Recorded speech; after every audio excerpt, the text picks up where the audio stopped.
Bismillahirrahmanirrahim. Assalamualaikum warahmatullahi wabarakatuh. Bersama saya lagi, Gatot Widayanto. Di siang hari ini saya dalam rangka mengisi waktu ya, menuju kepulangan saya ke Jakarta. Ini masih di Jogja, tepatnya di Malioboro. Di siang hari ini sekitar jam 3 sore ya, atau jam setengah 3, saya nggak lihat jam. Nah, ini merupakan kelanjutan dari live saya tadi, kira-kira setengah jam yang lalu, mengenai membangun rapo ya, atau kalau dari bukunya tuh tulisannya raport ya. Ini bukan raport kayak raport anak SD gitu, tapi rapo. Rapo itu sesuatu yang kita bangun pada saat kita berinteraksi dengan orang ya. Kalau kita sudah bisa membangun rapo dengan sangat baik, maka antara kita dengan orang lain tersebut sudah terbangun kepercayaan satu sama lain. Udah klik gitu ya, atau chemistry-nya udah jalan gitu. Kira-kira seperti itu. Nah, kembali saya ulang ya, dalam ada 4 fundamental untuk rapo itu, yaitu honesty, H pertama. Kemudian yang kedua adalah empati. Kemudian yang ketiga adalah autonomi. Kemudian dan yang terakhir adalah reflection. Nah, saya ingin sedikit mengulas aja. Salah satu role play yang kita mainkan kemarin adalah mengenai hubungan antara bos dengan anak buah gitu ya. Dimana katakanlah itu settingannya kita ambil aja seolah-olah itu adalah di bagian produksi gitu. Jadi seorang staff di produksi menghadap bosnya gitu ya, menghadap manajernya gitu, seolah-olah manajernya itu sedang menerima keluhan atau minta pendapat ya dari anak buahnya. Nah, kira-kira kemarin itu role play-nya adalah si anak buah itu mengatakan bahwa dia sedang mengalami target produksi yang tidak memenuhi standar, pokoknya nggak tinggi gitu target produksi. Nah, kemudian sang manajer itu menjawab dengan apa sudah dicek penyebabnya apa gitu ya. Jadi kita berhenti di situ. Kira-kira jadi pembicaraannya adalah Pak Manajer, saya mengalami masalah produksi saya yang tidak memenuhi standar atau memenuhi target. Kemudian reaksi dari Pak Manajernya adalah apakah sudah dicek penyebabnya apa ya. Nah, kita berhenti di situ dulu ya, karena kita akan membahas mengenai 4 fundamental tadi. Kita di sini anggap aja pertama kan H ya, honesty atau kejujurannya. Memang benar bahwa anak buahnya itu sedang mengalami masalah target produksi yang nggak tercapai. Nah, kemudian yang kedua mengenai empati ya, bagaimana empati dari atasan terhadap anak buah. Nah, ternyata dari masukan atau diskusi yang kemarin kita bahas, dari segi empati ternyata si manajer itu sudah cukup memberikan empati kepada anak buahnya. Jadi untuk lolos ke yang kedua itu udah lolos, honesty-nya dapat ya, kemudian empatinya juga dapat.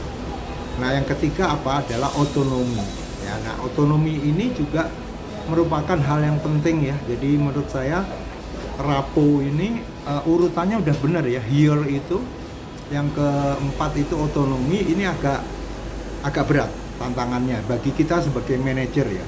Karena yang namanya manajer biasanya siapapun ya, termasuk saya, itu ada kecenderungan kita akan segera memberikan solusi. Ya, pertama adalah karena kita ingin anak buah kita tuh jangan terlalu banyak mikirin masalah yang menurut kita sebetulnya nggak masalah, misalnya seperti itu ya. Jadi kita ada kecenderungan untuk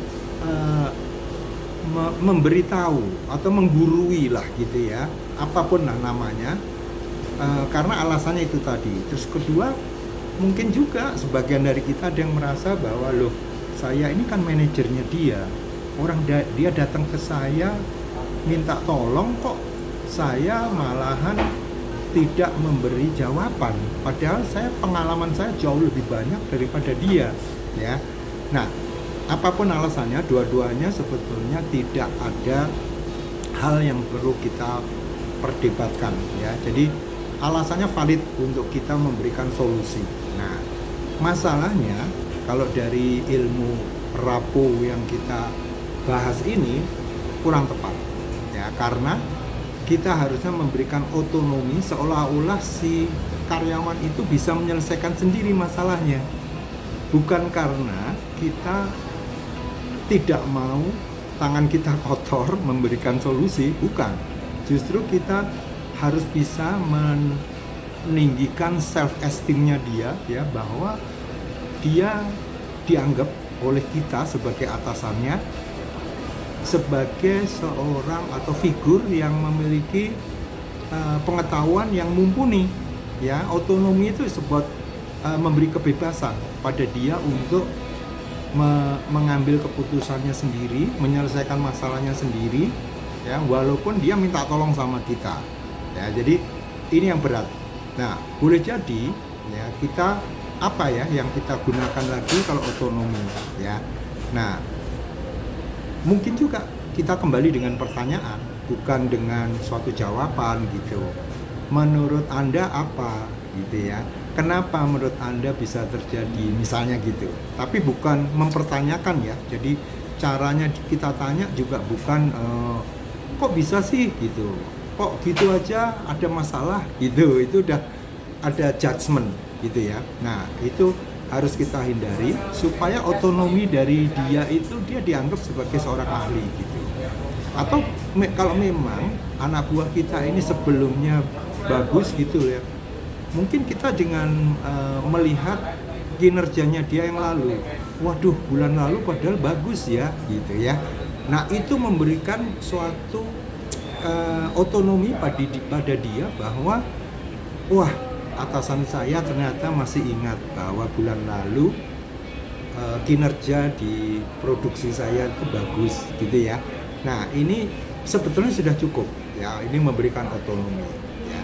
Nah, sampai di situ sebetulnya ini sudah merupakan tantangan. Jadi kalau kita menguji lagi dalam hal reflection, mungkin dalam hal reflection kita bisa menambahkan lagi beberapa hal yang sifatnya pertanyaan yang membuat dia sendiri akhirnya bisa menyelesaikan masalah itu, ya. Dan tugas kita sebagai atasan adalah memberikan dorongan, ya, atau validasi terhadap ide-ide yang dia sudah temukan, ya. Dan sekali lagi tantangan bagi kita para leader, Anda sebagai leader gitu, adalah bagaimana tidak terburu nafsu memberikan solusi, karena kalau kita sudah terburu nafsu, ujung-ujungnya kita akan memberikan solusi. Jadi ini hanya salah satu teknik yang tadi saya ungkapkan, bahwa dalam kesempatan ini saya ingin membahas mengenai role play, mengenai hubungan antara atasan dan bawahan, di mana di dalam customer delight atasan dan bawahan itu harusnya terjadi suatu hubungan timbal balik yang saling percaya satu sama lain, sehingga yang disebut customer delight itu bisa terjadi.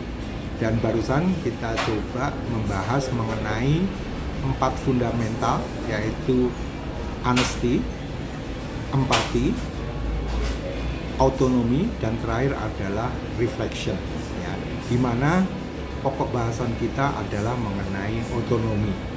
Mestinya kita bisa melakukannya. Mudah-mudahan bermanfaat, dan sekali lagi bila ada pertanyaan atau diskusi silahkan tinggalkan di chat di bawah. Terima kasih. Assalamualaikum warahmatullahi wabarakatuh.